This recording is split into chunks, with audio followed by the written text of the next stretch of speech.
रुखसाना कहकर हवेली में चली गई।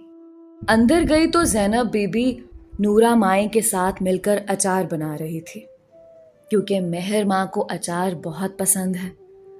कमरे में आकर उसने चादर बेड पर फेंक दी और सोफे पर बैठ गई। उसके चेहरे पर लंबी सी खुशी थी। उसने एक तीर से दो शिकार किए थे। मेहर माँ बीबी, अब देखो क्या होता है। ना तुम फैज शाह की प्यारी बहन रहोगी और ना हारिस की महबूबा। बदनामी के सिवा अब तुम्हारी किस्मत में कुछ नहीं है। अफसोस, बेचारी मासूम पाकीज़ा जिसके किरदार की गवाही गांव देता था, अब वही गांव तुम पर थू थू करेगा। मेरे हिस्से की खुशियां तुम लेती थी, अब मैं लूंगी और तुम रोगी। वैसे मेहर माँ को अगवा किसने किया? मुझे क्या, जो भी करके गया। फैज शाह आज तुम्हारे साथ बाजार जाना काम आ गया। और वो यूनिवर्सिटी के सिक्योरिटी गार्ड के बारे में सोचने लगी। गार्ड ने उसे बताया कि मेहर माँ को अगवा किया गया है। 2 लड़कों ने उसे बेहोश करके गाड़ी में डाला और कहीं लेकर गए हैं। गाड़ी का नंबर उसे पता है, लेकिन रुखसाना ने उसे पैसे देकर उसका मुंह बंद करवा दिया। रुखसाना ने गार्ड का नंबर मिलाया और बोली, हाँ जी, आपको और पैसे मिल जाएंगे, बस अपना मुंह बंद रखना। वक्तन फवक्तन तुम्हें पैसे मिलते रहेंगे।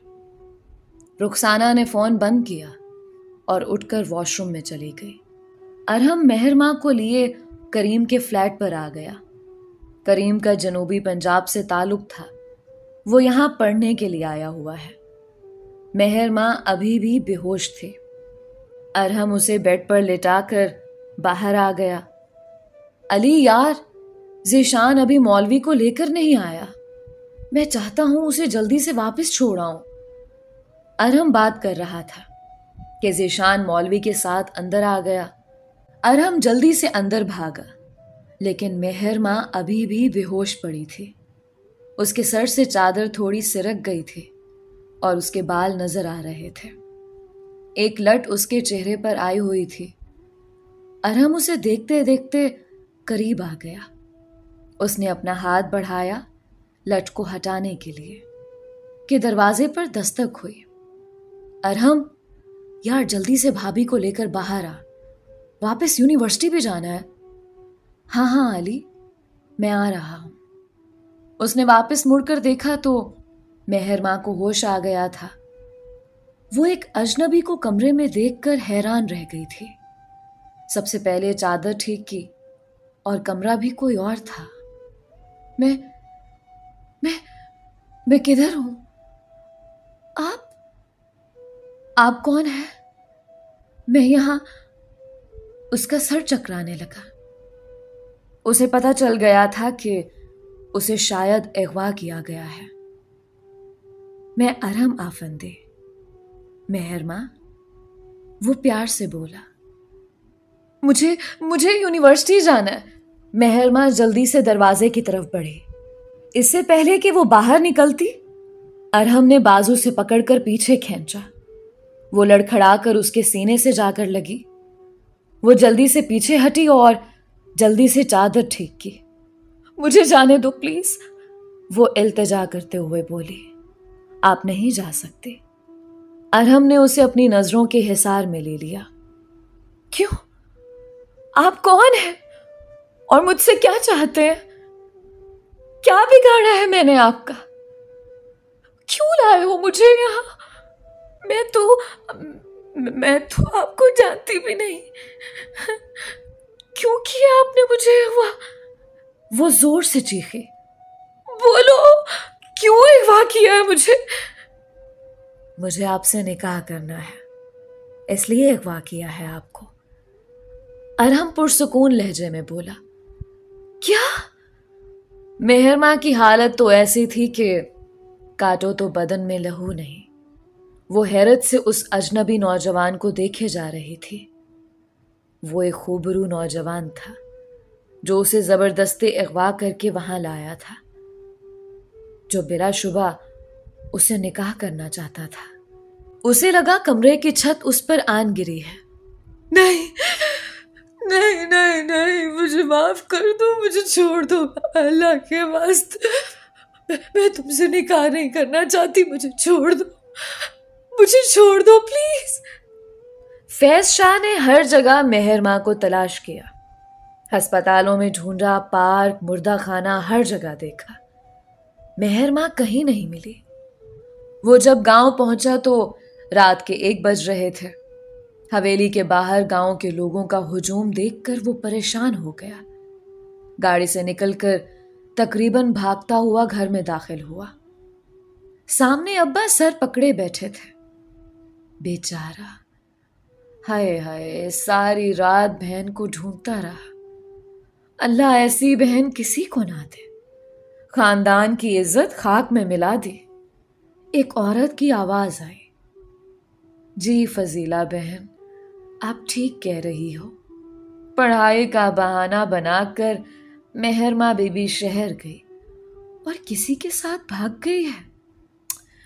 अल्लाह, तौबा तौबा। दूसरी ने कानों को हाथ लगाते हुए कहा, बस करो और आप सब अपने घर को चले जाओ।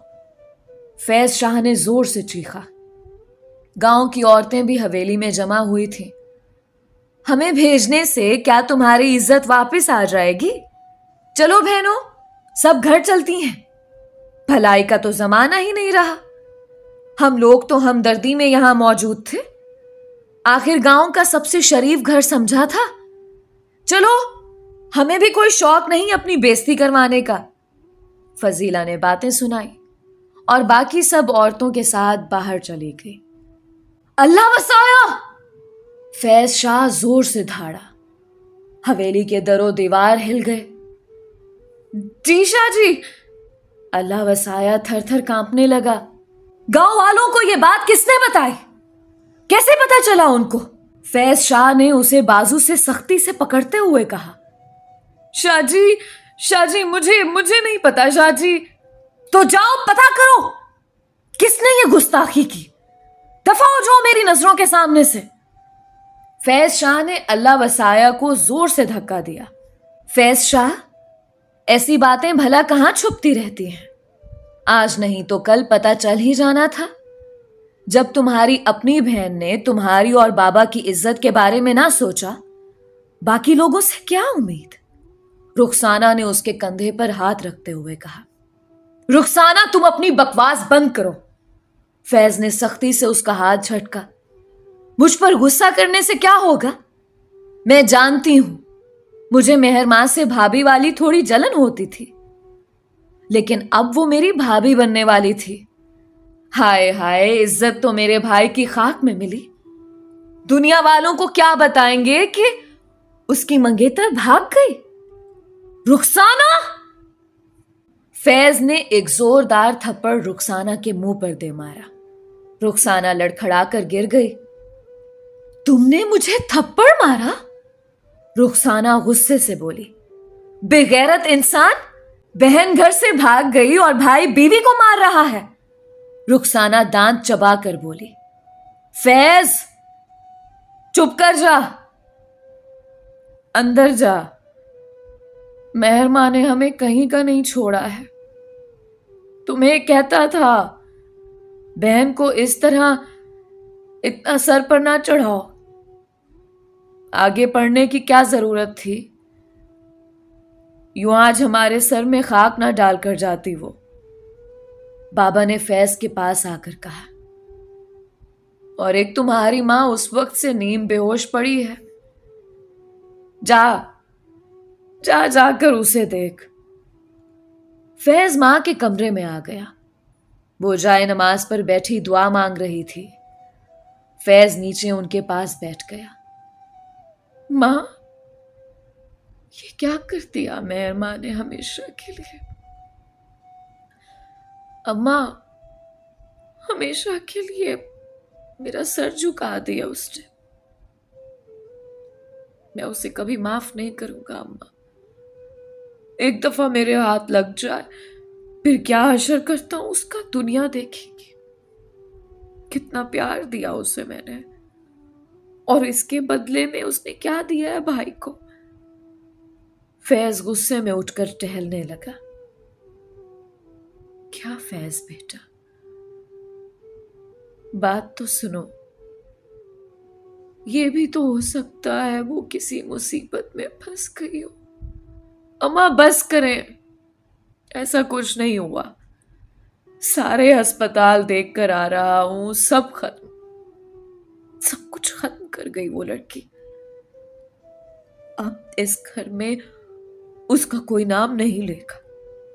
मैं बता रहा हूं आपको, कोई उसका नाम नहीं लेगा। फैज बोलते हुए कमरे से बाहर चला गया। रुखसाना जो दरवाजे की ओट में खड़ी थी मुस्कुराने लगी। यही तो सब चाहती थी, फैज के दिल से बहन की मोहब्बत निकल जाए। और कुदरत ने उसको कितना हसीन मौका दिया था। रुखसाना बेटा, जाओ फैज को समझाओ तुम। जैनब ने रुखसाना से इल्तिजा की।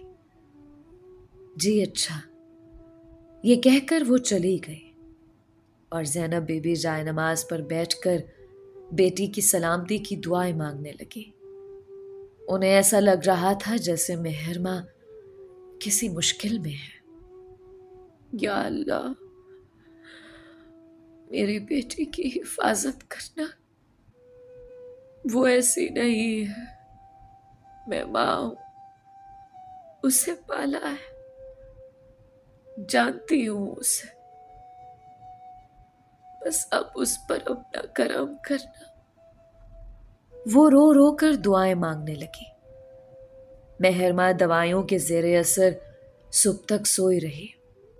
उसकी आंख खुली तो उसने अपने आप को अस्पताल के बिस्तर पर पाया। आहिस्ता आहिस्ता उसका दिमाग बेदार होने लगा और उसके जहन में पिछले तमाम वाकयात एक फिल्म की तरह चलने लगे।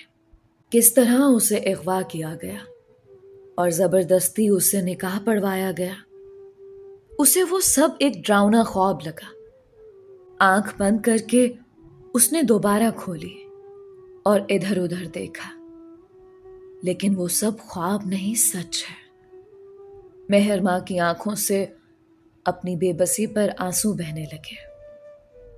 पापा और भाई ने मेरे बारे में क्या सोचा होगा, वो मुझे ढूंढ रहे होंगे। मां कितनी परेशान होगी, निकाह का कैसे बताऊंगी, कैसे बर्दाश्त करेंगे वो ये सब। इसी असना में दरवाजा खुला और जो शख्सियत अंदर आई उसे देखकर वो शशतर रह गई। ये खातून उनके घर आई थी कोई 2.5 माह पहले। कैसी है मेरी बेटी? डॉक्टर फरजीन ने उसके माथे पर बोसा लिया। आप कौन है? मेहर मां ने पूछा। तुम रो क्यों रही थी?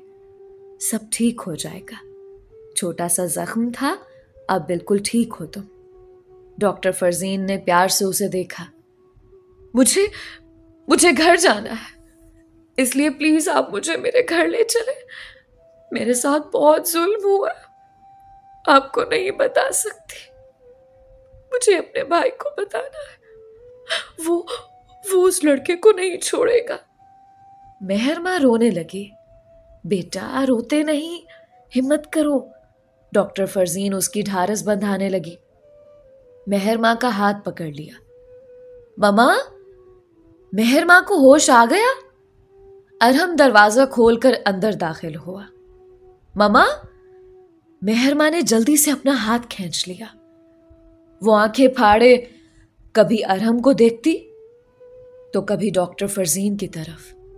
वो एकदम से फिर से अपने आप को गैर महफूज महसूस करने लगी। वो समझ रही थी कि ये शफीक सी खातून उसे घर ले जाएगी। वो तो अरहम की मां निकली। खाला, आपकी बहू अब कैसी है? डॉक्टर नाजली बोली, लेकिन अंदर का माहौल देखकर चुप हो गई। बहू। मेहर मां को अब यकीन हो गया कि ये खातून अरहम की मां है।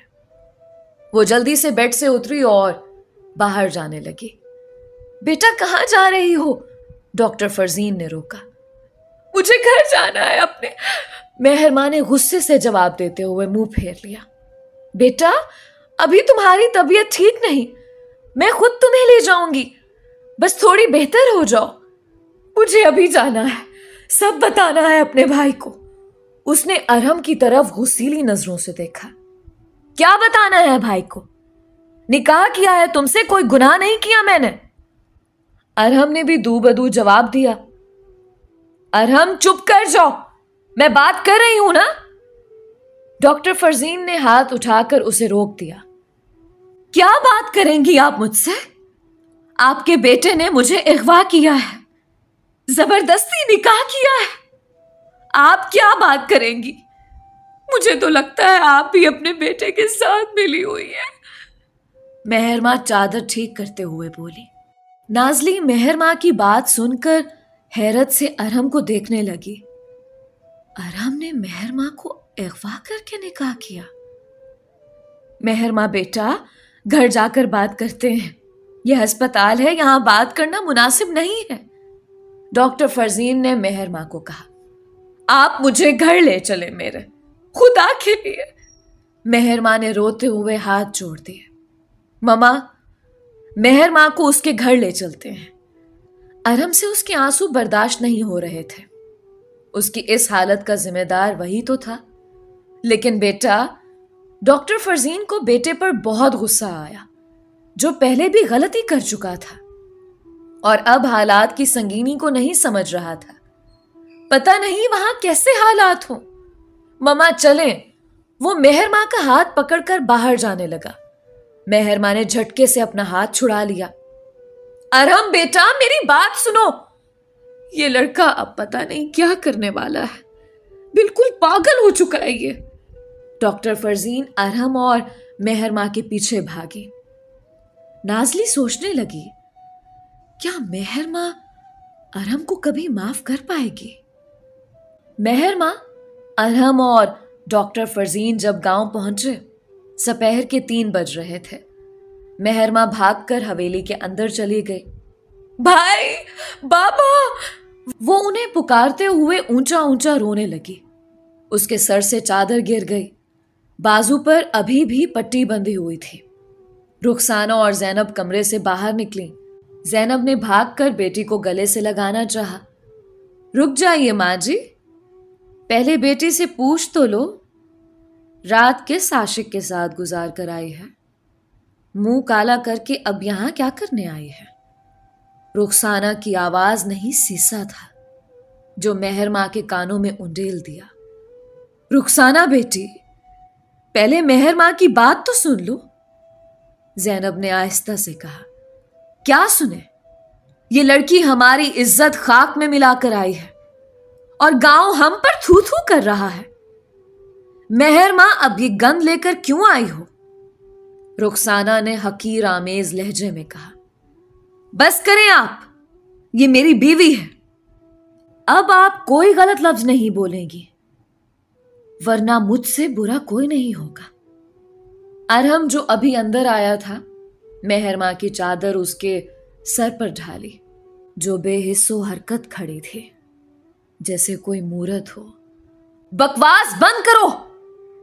अकबर शाह ने अरहम के मुंह पर जोरदार थप्पड़ दे मारा कि वो 2 कदम पीछे जा गिरा।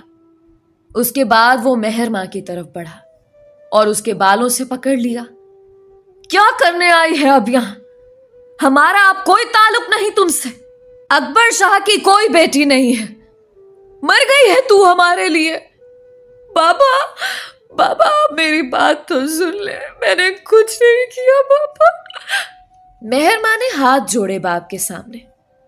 मेहर मां, कुछ नहीं सुनना, दूर हो जाओ मेरी नजरों से, वरना तुम्हारी जान ले लूंगा। फैज शाह ने उसे गर्दन से पकड़कर दबोचा। छोड़ो मेहर मां को, वो सच कह रही है, उसका कोई कसूर नहीं है। जो किया वो सब मैंने किया। मैं कसूरवार हूं आपका, मुझसे बात करें आप। अरहम को अंदाजा नहीं था कि हालात इस हद तक पहुंच जाएंगे। वो मेहर मां को फैज शाह से छुड़ाने लगा। मेरा बेटा ठीक कह रहा है, डॉक्टर फरजीन जो चुप खड़ी थी हालात की संगीनी को देखते हुए बोली। ओह डॉक्टर साहिबा, आप तो ये आपका बेटा है?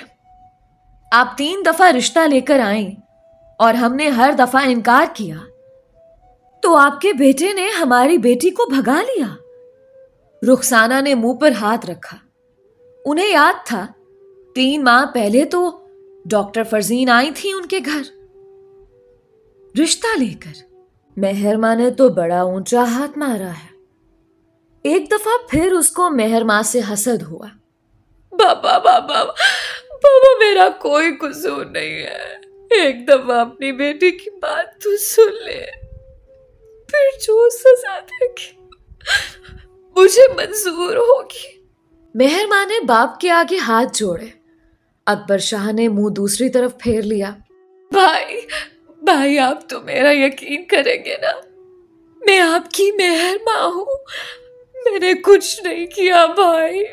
मेहर मां ने भाई के पांव थाम लिए।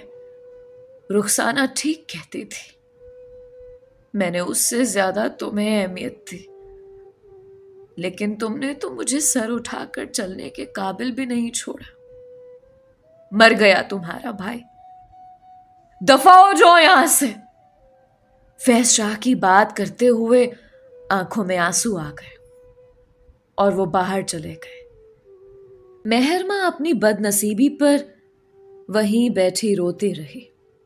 उसे यकीन था फैज भाई जरूर यकीन करेगा, लेकिन सब खत्म हो गया था। वो खाली हाथ रह गई थी। वो आसमान की तरफ देखकर चीखने लगी, या अल्लाह, या अल्लाह, आप जानते हैं मैं बेगुनाह हूं, मैं कैसे यकीन दिलाऊं इन सबको। रुखसाना मुस्कुराने लगी। आज उसने वो सब पा लिया था जिसकी उसने हमेशा आरजू की थी। ये हवेली भी उसकी, फैज भी उसका, और मेहर मां के लिए हवेली के दरवाजे हमेशा के लिए बंद कर दिए गए। फूफो, तौसीफ भागता हुआ आया। मेहर मां के पास पहुंचा ही था कि रुखसाना ने उसे उठा लिया। बेटा, तुम्हारी कोई फूफो नहीं, ये एक बद किरदार औरत है। चलो अंदर चलते हैं। बेटा उठाकर अंदर चली गई। मेहर मां ने रोते हुए मां की तरफ देखा और ज़ैनब बेबसी की हालत में अपनी बेटी की तरफ देख रही थी। वो उसके लिए कुछ नहीं कर सकती थी। मेहर मां, डॉक्टर फरजीन ने मेहर मां को उठाना चाहा तो वो बेहोश होकर उसके बाजुओं में झूल गई। अरहम जो हवेली के सहन के वस्त में खड़ा समझ नहीं पा रहा था कि ये सब क्या हो गया। उसने ऐसा तो नहीं चाहा था। मेहर मां को इज्जत से अपनाना चाहा था, लेकिन हालात ने उसे मजबूर किया था ये सब करने के लिए। अरहम, मेहर मां को उठाओ, घर चलते हैं। डॉक्टर फरजीन ने अरहम को बुलाया। जी ममा। उसने मेहर मां को उठाकर गाड़ी में डाला और गाड़ी शहर की तरफ रवां दवा हो गई। मेहर मां को शदीद बुखार हो गया था। वो चुप करके लेटी रहती थी, कोई बात नहीं करती थी, बस छत को देखती रहती, जो अगर डॉक्टर फरजीन बाहर ले आते खलाओं में घूरती रहती, जैसे अल्लाह से अपनी किस्मत पर शिकवा कर रही हो। वो जो उस घर की शहजादी थी, भाई की लाडली थी, बाप की दुलारी थी और माँ तो उसकी दोस्त थी, सब कुछ उसके लिए बदल गया। और ये सब अरहम की वजह से हुआ। वो उससे शदीद नफरत करती थी। 15 दिन गुजर गए थे, लेकिन मेहर मां की हालत वैसी ही थी। अरहम का घर कम और महल ज्यादा लगता था। दुनिया की हर नेमत मौजूद थी। घर में जिम और स्विमिंग पूल बना हुआ था। गार्डन में हर तरह के फूल थे। सफेद मार्बल से बनी सफेद रंग की ये कोठी उसे कैद खाना लगती थी। अरहम कमरे में आया तो वो बेड पर बैठी छत को देखे जा रही थी। मेहर मां, कैसी तबीयत है अब आपके? अरहम ने उससे पूछा। मेहर मां ने ऐसी नजरों से देखा कि जैसे कह रही हो, सब कुछ छीन कर पूछते हो कैसी हो। वो नजरें चुराता बाथरूम में चला गया, अपना चेहरा धोने लगा। एहसासे निदामत उसे सुकून नहीं लेने दे रहा था। मेहर मां, मैं तुम्हारा मुजरिम जरूर हूं, लेकिन तुम्हारी मोहब्बत ने मुझे ऐसा पागल किया कि मुझे कुछ समझ ना आया, और तुम्हें अपनी इज्जत बनाते बनाते तुमसे तुम्हारी इज्जत ही छीन ली। वो बाहर आया तो वो सो चुकी थी। वो आकर सोफे पर लेट गया। जब से वो इस घर में आई थी वो सोफे पर सोता था। शुरू में तो मेहर मां ने उसके कमरे में रहने से भी इनकार कर दिया, लेकिन फिर ममा ने समझाया कि बेटा, मैं मानती हूं जो हुआ बहुत बुरा हुआ, सब मेरे बेटे की गलती है, लेकिन अगर तुम अलग रहोगी तो घर में नौकर है, वो क्या सोचेंगे? बेटा, मैं जानती हूं कि यह रिश्ता तुम्हारी मर्जी से नहीं बना, लेकिन उन नौकरों की नजर में तुम अरहम की बीवी हो, तो यही बेहतर होगा तुम उसके बेडरूम में रहो। ममा की बातें सुनकर वो रजामंद हो गई, लेकिन उसे बात नहीं करती थी। एक कमरे में वो अजनबियों की तरह रहते थे। अरहम ने भी कभी उसे डिस्टर्ब नहीं किया था। रात को आता और चुप करके सोफे पर लेट जाता। जब वो सो जाती तो उसे देखकर खुद को तसल्ली देता कि नाराज ही सही, है तो मेरी बीवी। मेहर मां बाकायदगी से नमाज पढ़ती, कुरान पाक की तिलावत करती, और अरहम को अपने इंतखाब पर फख्र महसूस होता। सरमद आफंदी बिजनेस मीटिंग के सिलसिले में लंदन गए हुए थे। जब वापस आए तो मेहर मां को घर में देखकर हैरान हुए, तो डॉक्टर फरजीन ने उसे सब बता दिया। पहले तो अरहम आफंदी पर बहुत नाराज हुए, लेकिन फिर बेटे की मोहब्बत में चुप हो गए। फरजीन बहन ने एक बार भी तुम्हारे बारे में ना सोचा, नौरीन नाराजगी से बोली। जब उसे अरहम की शादी के बारे में पता चला, वो अफसोस कर रही थी। अम्मी, फरजीन खाला क्या करते? अरहम ने उन्हें बताए बगैर निकाह किया। उन्हें तब पता चला जब वो उस लड़की को लेकर अस्पताल आए। नाजली ने मां को बताया, तो अब फरजीन उस लड़की को क्यों गले से लगाकर बैठी है? निकाल बाहर फेंके, नौरीन ने जवाब दिया। अम्मी, कैसे?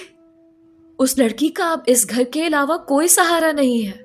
उसके घर वाले उसे गुनहगार समझते हैं, नाजली ने मां को समझाया। फिर भी बेटा, मेरी कितनी आरजू थी कि मेरी बेटी अरहम की दुल्हन बने। तुम्हारी खाला भी तो कितनी मोहब्बत करती है तुमसे। अम्मी, आपके और मेरे सोचने से क्या होता है? होता तो वही है जो अल्लाह को मंजूर होता है। मेरी किस्मत में अरहम नहीं था। नाजली के आंसू आ गए, लेकिन उसने जल्दी से साफ किया कि मां ना देख ले, वरना वो परेशान होगी। और नौरीन तो बेटी की मोहब्बत से वाकिफ थी कि वो दीवाना वार अरहम से मोहब्बत करती है। लेकिन बेटा, फिर भी मुझे फरजीन और अरहम से ये उम्मीद नहीं थी। अम्मी, आप क्यों भूल रही हैं?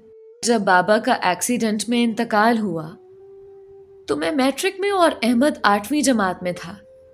उन्होंने कितनी हमारी सपोर्ट की। आज मैं जो कुछ हूं उनकी वजह से हूं। हम इस रिश्ते को सिर्फ इस नजर से क्यों देखें? बस अल्लाह अरहम को खुश रखे। अम्मी, वैसे मेहर मां बहुत खूबसूरत है, मासूम सी और भोली सी सूरत वाली। नाजली ने माँ के गले में बाहें डालते हुए कहा, बेटा तुम ठीक कह रही हो, किसी दिन मुझे ले चलो, अरहम की दुल्हन को देखाऊं। नौरीन ने कहा, ठीक है अम्मी, अभी खाना खाते हैं, मैं अहमद को बुला कर ले आती हूँ। 6 माह गुजर गए थे, लेकिन अरहम आफंदी और मेहर माँ की जिंदगी में कोई तब्दीली नहीं आई थी। बस इतनी आई थी कि अब मेहर माँ डॉक्टर फरजीन और सरमद आफंदी से बातें करने लगी थी। अब तो डॉक्टर फरजीन के अस्पताल में भी सबको अरहम के निकाह के बारे में पता चल गया था। वो दावत मांग रहे थे, लेकिन डॉक्टर फरजीन चाहती थी कि पहले उनके बेटे और बहू के दरमियान ताल्लुकात दुरुस्त हो जाएं, फिर वलीमा रखेगी उन दोनों के लिए। अरहम की वही पुरानी रूटीन थी, यूनिवर्सिटी से वापस ऑफिस। अरहम उस दिन थोड़ी जल्दी घर आ गया। मगरिब की नमाज का वक्त था। कमरे में दाखिल हुआ तो मेहर माँ जाए नमाज पर दुआ मांग रही थी। या अल्लाह, आप तो मुझे जानते हैं, मैंने तो आज तक किसी मर्द के बारे में नहीं सोचा था। अपने आप को अपने शौहर के लिए पाकीज़ा रखा। मेरे दिल में सुकून डाल दे। वो शख्स मेरा शौहर है, लेकिन मेरा दिल उसे तस्लीम नहीं करता।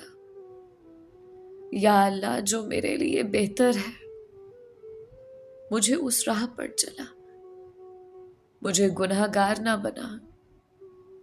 मेहर माँ गिड़गिड़ा कर अल्लाह से दुआ कर रही थी। अरहम आफंदी दरवाजे से ही वापस पलट आया।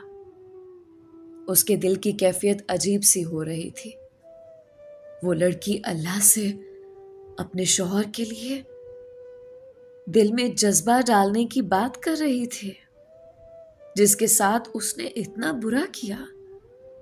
उसने तो कभी ईद के अलावा नमाज नहीं पढ़ी थी। उस दिन के बाद अरहम ने अपने आप को तब्दील कर लिया। बाकायदगी से नमाज पढ़नी शुरू कर दी, कुरान की तिलावत करता, अल्लाह से अपनी गलती की माफी मांगता। उसने अपने आप को मेहर माँ के लिए तब्दील कर लिया। डॉक्टर फरजीन और सरमद आफंदी भी इस तब्दीली पर खुश थे। मेहर माँ ने भी अरहम के बारे में सोचना शुरू कर दिया। वो उसका शौहर था, उस पर इख्तियारात रखते हुए, एक कमरे में रहते हुए कभी उसने उसे छूने की कोशिश ना की। उसका दिल आहिस्ता आहिस्ता बगावत करने लगा था। वो अरहम को सोचना नहीं चाहती थी, लेकिन फिर भी पहरों उसको सोचती। वो उन लड़कियों में से थी जो अल्लाह की रजा पर राजी हो जाती हैं। वो उसका मजाजी खुदा था, और अल्लाह ने तो वैसे भी शौहर को इतने हुकूक दिए हैं, और अगर वो उसे निकाह ना करता और वैसे ही उसकी इज्जत पामाल कर देता, वो क्या कर लेती? वो तो बेबस और मजबूर थी। अंकल और आंटी बहुत मेहरबान और शफीक थे। आंटी उसकी माँ की कमी को पूरा करने की कोशिश करती। आहिस्ता आहिस्ता उसे इस घर से और इसके बाशिंदों से उनसियत होने लगी थी। मेहर माँ अपने दिल की कैफियत बदलने पर हैरान और परेशान थी, लेकिन किसी को बता भी नहीं सकती थी कि उसे अपने मुजरिम से प्यार होने लगा है। उन्हीं दिनों आंटी ने घर में दावत रख दी, जिसमें अस्पताल का अमला, अंकल के बिजनेस के कुछ लोग, अरहम के यूनिवर्सिटी फेलो और नौरीन और नाजली भी आए। डॉक्टर फरजीन मेहर माँ के लिए रेड कलर का फ्रॉक लेकर आई। रेड फ्रॉक में सर पर रेड नेट का दुपट्टा लिए वो बहुत प्यारी लग रही थी। अरहम की नजरें तो बस उसका तवाफ कर रही थी, और मेहर माँ भी अरहम की नजरों को खुद पर महसूस कर रही थी। उसे सब अच्छा लग रहा था। आज वो खुलकर मुस्कुरा रही थी। इतने अरसे बाद उसे खुद भी ये सब सुकून दे रहा था। फरजीन और नौरीन दोनों बहनें बहुत प्यार से बातें कर रही थीं। मेहर माँ को अपना भाई याद आ गया। दावत खत्म होने के बाद वो कमरे में आ गई, लेकिन दिल कर रहा था अभी जाकर फैज भाई के गले से जा लगे, जिन्होंने एक दफा भी पलटकर उसकी खबर ना ली। हालांकि अरहम, डॉक्टर फरजीन और सरमद आफंदी उन्हें 2 दफा मनाने गए, लेकिन अकबर शाह और फैज शाह ना माने। मेहर माँ ड्रेसिंग रूम के सामने खड़ी चूड़ियां उतार रही थी। दिल दिमाग में बस फैज भाई और माँ चल रहे थे। अरहम ने पीछे से आकर उसे अपने साथ लगा लिया। मेहर माँ, बहुत हसीन लग रही हो आज। ये रंग सिर्फ तुम्हारे लिए बना है। आज से पहले ये रंग कभी किसी को इतना खूबसूरत नहीं लगा। I really love you. सच मेहर माँ, तुम मेरी जान हो, मेरी जिंदगी हो। वो जज्बात की रौ में कहता गया, लेकिन मेहर माँ जिसका दिल कर रहा था फैज से मिलने को, अरहम के हाथ अपने जिस्म पर लगे जैसे सांप ने डस लिया हो। उसने झटके से खुद को अलग किया और बोली, लेकिन I hate you mister Arham Afandi. Mehar माँ, अब बस करो, माफ कर दो मुझे। मैं जानता हूं सब गलत हो गया। मैं ऐसा नहीं चाहता था यार, लेकिन जब पहली दफा तुम्हें कॉलेज में एडमिशन से वापसी पर देखा, जब तुम्हारे माथे पर चोट लगी हुई थी, तो तुम पर दिल हार बैठा। ममा और बाबा 3 दफा रिश्ता लेकर गए, लेकिन आपके बाबा और भाई ने इनकार कर दिया। मेहर माँ, मैं पागल हो गया था। मुझे लगा अगर तुम ना मिली तो मेरी सांस रुक जाएगी यार। मैंने अली के साथ मिलकर यह मंसूबा बनाया कि तुम्हें अगवा करके तुमसे निकाह करके वापस यूनिवर्सिटी छोड़ आऊंगा और फिर आपके घर वालों को मना लूंगा ताकि तुम्हें कोई मुझसे छीन ना सके। लेकिन मेहर माँ, सब कुछ मेरी सोच के बरक्स हुआ। मेरा यकीन करो, मैं ये सब नहीं चाहता था।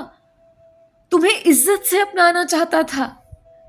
मेहर माँ, मेरी बदनसीबी तो देखो। तुम्हें पा लिया, तुम मेरी बीवी हो, मेरे पास हो, मेरे घर में हो, मेरे बेडरूम में हो, लेकिन फिर भी तुम मुझसे कोसों फासले पर हो। मेहर माँ, मैं समंदर का वो किनारा हूं जो समंदर के पास होकर भी प्यासा है। फिर दिल को ये सोचकर तसल्ली देता हूं, तुम मेरी नजरों के सामने तो हो, तुम मेरी बीवी हो।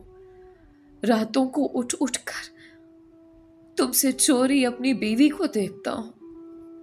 मेहर माँ, यकीन करो यार, अरहम आफंदी तुम्हारे लिए पागल है, सिर्फ तुम्हारे लिए। मेरे दिल ने तुम्हें पहली दफा ही देखकर चुन लिया था यार, कि ये लड़की ही अरहम आफंदी की दुल्हन बनेगी। मेहर माँ, मेरी जान, मैं बचपन लड़कियों के साथ पढ़ता आया हूं। मेरी बहुत सी लड़कियों से दोस्ती है। यूनिवर्सिटी में हजारों लड़कियां अरहम आफंदी पर मरती हैं, क्योंकि मैं सरमद आफंदी और डॉक्टर फरजीन का इकलौता वारिस हूं। मेरे लिए लड़कियों की कमी नहीं। मेरे एक इशारे पर लड़कियां अपनी इज्जत पामाल करने के लिए भी रजामंद हो जाएं। मेहर माँ, मैं ऐसा नहीं हूं। आज तक कुछ गलत नहीं किया। मेरी कजन डॉक्टर नाजली मुझे पसंद करती है, लेकिन मेरे दिल में कभी उसके लिए ऐसे जज्बात नहीं आए।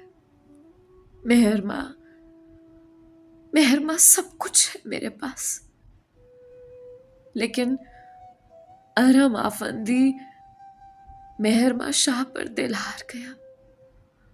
पागल हो गया तुम्हारे लिए। बस मैं तुम्हारा हूं, सिर्फ तुम्हारा। मैं तुमसे प्यार करता हूं। उसने मेहर माँ को गले से लगा लिया। अरहम पागल हो रहा था। उसे अपनी मोहब्बत का यकीन दिलाना चाहता था। मेहर माँ का दिल लफ्ज बा लफ्ज उसकी बातों पर यकीन ले आया, लेकिन दिमाग साथ नहीं दे रहा था। अरहम, ठीक है, तुम्हारी बातों पर यकीन कर लेती हूं, लेकिन अरहम तुम्हारे पास तो सब कुछ है। मुझसे तुमने सब छीन लिया, मेरी इज्जत, मेरा किरदार, पाकीज़गी, सब कुछ खत्म कर दिया। प्यार करने वाला भाई छीन लिया, मेरा मान, सब कुछ खत्म हो गया। मैं तो सर उठाकर चल भी नहीं सकती। मेहरमा रोते हुए बोली, मेहरमा प्लीज, सब भूल जाओ, आज मुझे अपना बना लो। अरहम उसके सर को चूम कर बोला, तुम्हारी तो पहले दिन से यही ख्वाहिश थी, कर लो अपनी आरज़ू पूरी। मेहरमा ने दुपट्टा उतार कर फेंक दिया। उसका नौखेज हुस्न उसको पागल कर रहा था। उसके लंबे रेशमी बाल कमर से नीचे जा रहे थे। वो कयामत ढा रही थी। लेकिन अरहम 2 कदम पीछे हटा और दुपट्टा उठाकर उसके सर पर ओढ़ दिया। नहीं मेहरमा, मैं ऐसा नहीं हूं। अरहम, तो फिर मेरा मान, मेरी इज्जत लौटा दो। मैं तो कल भी तुम्हारी थी और आज भी। लौटा दो मुझे मेरा भाई। मेरा दिल करता है तौसीफ को प्यार करने को। अरहम प्लीज। वो रोते रोते उसके कदमों में बैठ गई। ठीक है मेहरमा, जैसे तुम चाहोगे वैसा ही होगा। कल हम गांव जाएंगे, अरहम थके हुए लहजे में बोला। ये बात करते हुए वो कमरे से बाहर चला गया और मेहरमा रोती रही। हवेली में भी तो ऐसी खामोशी और उदासी छाई जो खत्म होने का नाम नहीं ले रही थी। अकबर शाह बीमार रहने लगा था। ज़ैनब भी चुप चुप रहती, बेटी को याद करके रोती रहती। फैज शाह ने खुद को जमीनों की देखभाल में मसरूफ कर लिया। तौसीफ कभी कभी फुप्पो को याद कर लेता और रुखसाना, जिसने सोचा था कि मेहरमा को निकाल कर खुश रहेगी, हारिस को मेहरमा के खिलाफ भड़काकर अपनी मर्जी की रूबीना ले आई। लेकिन वो बहुत बदजुबान थी। हारिस के साथ चली गई। उसने गांव में हारिस के माँ बाप के साथ रहना पसंद ना किया। हसद में जलते लोगों को शायद अल्लाह जल्दी हिदायत भी नहीं देता। यही हाल रुखसाना का था। अकबर शाह, फैज शाह, रुखसाना और ज़ैनब सब दोपहर का खाना खा रहे थे जब हवेली के दरवाजे पर गाड़ी आकर रुकी। मेहरमा और अरहम अफंदी हवेली में दाखिल हुए। रुक जाओ मेहरमा, फैज शाह ने टेबल से उठते हुए कहा। भाई, आज आपको मेरी बात सुननी होगी।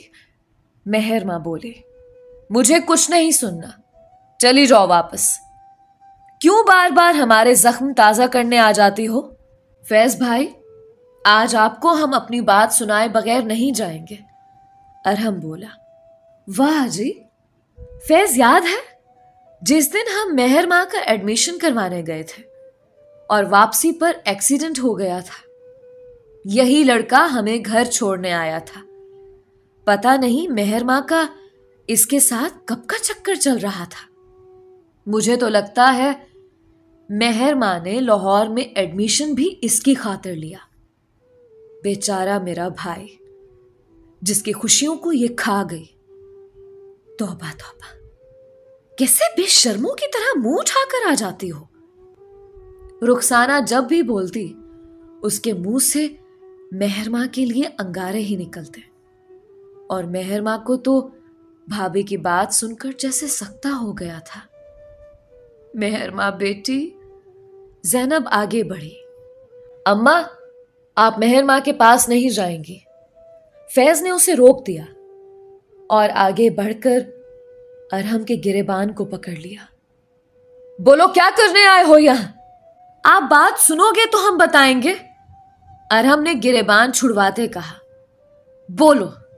फैज ने गिरेबान छोड़ दिया। फिर अरहम ने मेहर मां को अगवा करने से लेकर निकाह करने और अस्पताल ले जाने तक सारी बात बता दी। वाह जी वाह, क्या स्टोरी बनाई है तुमने, मुझे तो किसी फिल्म की स्टोरी लग रही है, रुखसाना ने ताली बजाते हुए कहा। भाई, अरहम सच कह रहे हैं, मेहर मां ने फैज से कहा। मेहर मां, तुम्हें क्या लगता है मैं इस मन घड़त कहानी पर यकीन कर लूंगा? और अगर कर भी लूं तो क्या तुम मेरा मान और इज्जत वापस लौटा सकती हो? बोलो मेहर मां, कर सकती हो? ये सब नहीं कर सकती तो गांव वालों की नजरों में हमारी इज्जत वापस लौटा सकती हो क्या? नहीं मेहर मां, चली जाओ यहां से, यही बेहतर है हम सबके लिए। भाई, मैं नहीं जाऊंगी, आप बेशक मुझे मार डाले। मेहर मां ने भाई को वैसे ही जवाब दिया। ठीक है, तुम्हारी ये ख्वाहिश मैं पूरी कर देता हूं। अकबर शाह ने आगे बढ़कर उसको गर्दन से पकड़ लिया। छोड़ दो, मेहर मां को छोड़ दो, उसका कोई कसूर नहीं है, मारना है तो मुझे मारे। अरहम भागता हुआ मेहर मां के पास आया। बड़ी मोहब्बत है दोनों में। फैज शाह अरहम को धकेल कर हवेली से बाहर ले गया और राजू और हाशिम से कहा कि मार मार कर इसकी हड्डियां तोड़ दो। उन दोनों ने अरहम को मारना शुरू कर दिया और अरहम मेहर मां की खातिर चुपचाप मार खाता रहा।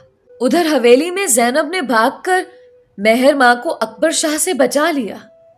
बस करें अकबर शाह, बेटी है हमारी, वो दोनों सच बता चुके हैं, किस्मत का लिखा समझकर माफ कर दे उन दोनों को, मैं आपसे इल्तिजा करती हूं, माफ कर दे। जैनब ने शौहर से कहा। मेहर मां ऊंचा ऊंचा रोने लगी, सांस बंद हो रही थी। फिर उसे ख्याल आया, फैज भाई अरहम को मार देगा। नहीं, वो मेरे शौहर है, वो भी मेरी मोहब्बत है। वो लड़खड़ाते हुए बाहर भागी। अकबर शाह, रुखसाना और जैनब उसके पीछे भागे। अरहम के माथे से खून बह रहा था, उसकी शर्ट फट गई थी, लेकिन फिर भी मार खाते जा रहा था। भाई मत मारे उसे, आपको अल्लाह का वास्ता। मेहर मां भागकर फैज शाह के पास गई। बाबा, बाबा आप रोके उन्हें, वो मार देंगे उसे, वो मेरा शौहर है, खुदा के लिए रोके। मेहर मां कभी बाप की तरफ भागकर जाती और मिन्नतें करती और कभी भाई की तरफ। अरहम की हालत उसे देखी नहीं जा रही थी। वो जानती थी अरहम सिर्फ उसके लिए मार खा रहा है और अरहम को मेहर मां को अपने लिए तड़पता देखकर सुकून मिल रहा था। उसे अंदाजा हो गया कि मेहर मां उससे मोहब्बत करने लगी है। अब मर भी जाता तो कोई गम नहीं था। मेहर मां की मोहब्बत काफी थी मरने के लिए। मेहर मां को अपनी चादर का कोई होश नहीं था। पता नहीं वो कहां गिर गई। उसे बस अरहम को बचाना था। गांव के लोग इकट्ठे हो गए और सब खड़े होकर तमाशा देख रहे थे। अल्लाह वसाया भी आ गया, जो किसी काम से गया हुआ था। अब उसका ज़मीर मलामत कर रहा था। ये सब उसकी वजह से हुआ था। काश उसने रुखसाना बीबी की बात ना मानी होती तो आज मेहर मां बीबी की ये हालत ना होती। वो जो पर्दे की पाबंद थी, आज गांव वालों के सामने चादर के बगैर थी। वो बस अपने शौहर को बचाना चाहती थी। अल्लाह वसाया ने रुखसाना बीबी की तरफ देखा, लेकिन उसने अल्लाह वसाया को आंखों से इशारा करते हुए चुप रहने का कहा। माँ, माँ, भाई से कहे वो अरब को छोड़ दे। भाभी, भाभी, आप भाई को रोके, वो आपकी बात जरूर मानेगा। बचा ले मेरे अरब को, हम कभी दोबारा इस हवेली में नहीं आएंगे। बस अल्लाह का वास्ता हमें जाने दे, कोई तो बचा ले मेरे अरब को। वो जमीन पर बैठकर रोने लगी। उसकी हालत देखकर गांव वालों की आंखों में आंसू आ गए, लेकिन किसी में जुर्रत नहीं थी कि फैज शाह और अकबर शाह को रोके। अरहम मार खा खा कर बेहोश होने वाला था। उसका जिस्म जख्मों से चूर चूर था, लेकिन गांव में एक आवाज गूंज रही थी, मेरे अरहम को बचा लो। लेकिन मेहर मां की हालत देखकर रोना भी आ रहा था। दिल कर रहा था जाकर उसको चादर ओढ़ाए, उसको छुपा ले कहीं, लेकिन वो ऐसा नहीं कर सकता था। मेहर मां एकदम से उठी और राजू और हाशिम को मारना शुरू कर दिया। पीछे हटो, छोड़ो उसे, क्यों उसकी जान लेना चाहते हो? हम चले जाएंगे यहां से।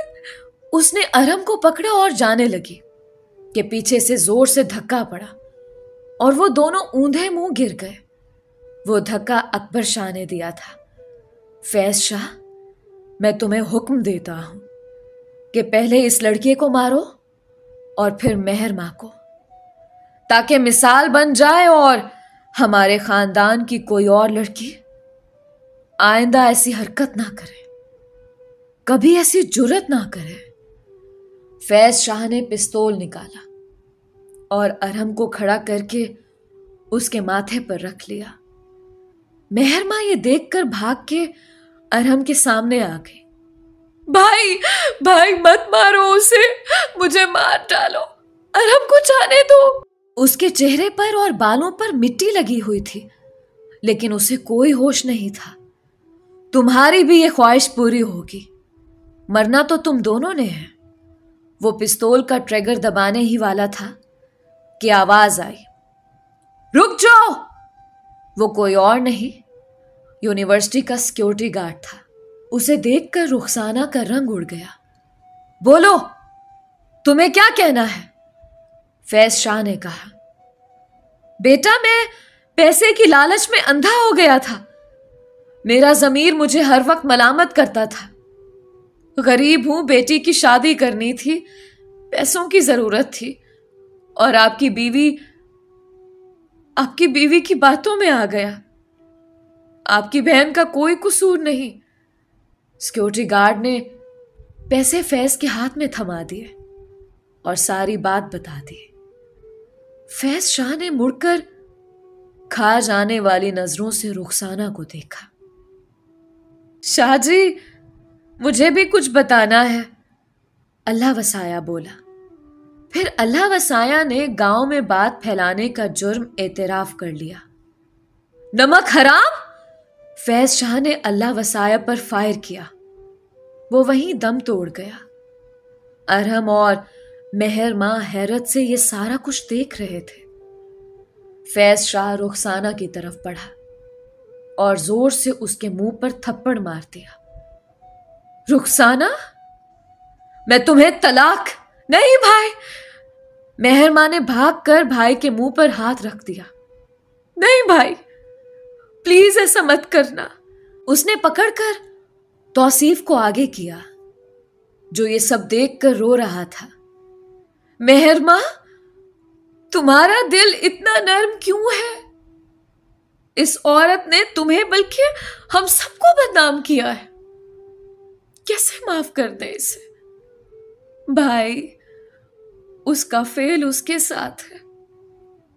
आप माफ करते, अल्लाह भी माफ करे उसे। मैंने भी माफ किया रुखसाना भाभी को। अरहम बेटा, डॉक्टर फरजीन ने फौरन अरहम को गले लगाया। उसे जब पता चला कि अरहम और मेहर मां गांव चले गए हैं, वो फौरन लाहौर से चल पड़ी थी। अब बेटे की हालत देखकर परेशान हो गई। बेहिस इंसानों, क्या हालत कर दी मेरे बेटे की। तो अरहम ने आवाज दी, मेहर मां, आओ अपने घर चलें। मेहर माँ भी उनके साथ जाने लगी। रुको, मेहर माँ नहीं जाएगी, अकबर शाह की आवाज आई। सब परेशान हो गए। फैज शाह निदामत से सर झुकाए खड़ा था। वो भी बाप की तरफ देखने लगा। इसलिए नहीं जाएगी कि अब मैं अपनी बेटी को इज्जत के साथ रुखसत करूंगा, अरहम आफंदी के साथ। उसने आगे बढ़कर अपनी बेटी को गले लगा लिया। सब मुस्कुराने लगे और अरहम की आंखों में खुशी के आंसू आ गए। अजहान, तंग मत करो, जल्दी से कपड़े पहनो, तुम्हारे मामू आते होंगे। ईद की नमाज का टाइम हो गया है। मेहर माँ ने अजहान को डांटा, जो बेड पर उछल कूद कर रहा था लेकिन कपड़े नहीं पहन रहा था। अभी मरियम को भी तैयार करना है, फैज भाई लेने आ जाएंगे। मेहर माँ परेशान हो रही थी। उसने गांव जाना था। ईद उल अजहा वो अपने माँ बाप के साथ मनाना चाहती थी। अरहम ने भी साथ जाना था। मेहर माँ की जिंदगी में जो परेशानियां थीं सब खत्म हो गई थी। अरहम के साथ वो बहुत खुश थी। अरहम ने आकर मेहर माँ के माथे पर अपनी मोहब्बत की मोहर सब्त की। अरहम, बस करें, अब हमारे बच्चे हो गए हैं, आपका प्यार अभी तक कम नहीं हुआ। मेहर माँ ने मसनोई गुस्से से कहा। मेहर माँ, प्यार भी कभी कम हुआ? तुम तो मेरी जान हो। अरहम आफंदी की मेहर माँ के लिए मोहब्बत में कभी कमी नहीं आएगी। इतने में मरियम रोने लगी। दोनों उसमें मसरूफ हो गए। इतने में फैज भाई, नाजली और अली भी आ गए। नाजली की अरहम के दोस्त अली से शादी हो गई। दोनों बहुत खुश थे। सब हंसकर बातें कर रहे थे। मेहर माँ ने अल्लाह का शुक्र अदा किया। वो बहुत खुश जिंदगी गुजार रही थी। अरहम बहुत अच्छे थे। उसकी जिंदगी से रूठी बहारें वापस लौट आई थीं। अल्लाह ने उन्हें 2 जुड़वा बच्चे दिए। मेहर माँ ने मुस्कुराते हुए अरहम की तरफ देखा। अरहम ने आंख मार दी। मेहर माँ ने शर्मा कर मरियम को उठा लिया। दोस्तों, ये थी अरहम आफंदी और मेहर माँ की मुश्किलात से भरी मोहब्बत की कहानी। उम्मीद करती हूँ कि आपको बहुत पसंद आई होगी। किस तरह से दोनों ने जुर्रत का मुजाहरा किया और आज वो अपनी जिंदगी में बहुत खुश हैं। अपनी राय का इजहार कमेंट्स में ज़रूर कीजिएगा। मिलते हैं एक नई कहानी के साथ। अपनी कहानी मुझे इंस्टाग्राम पर शेयर करें। अलीज़ा कमल को इजाज़त दीजिए। अल्लाह हमारा हामी व नासिर रहे।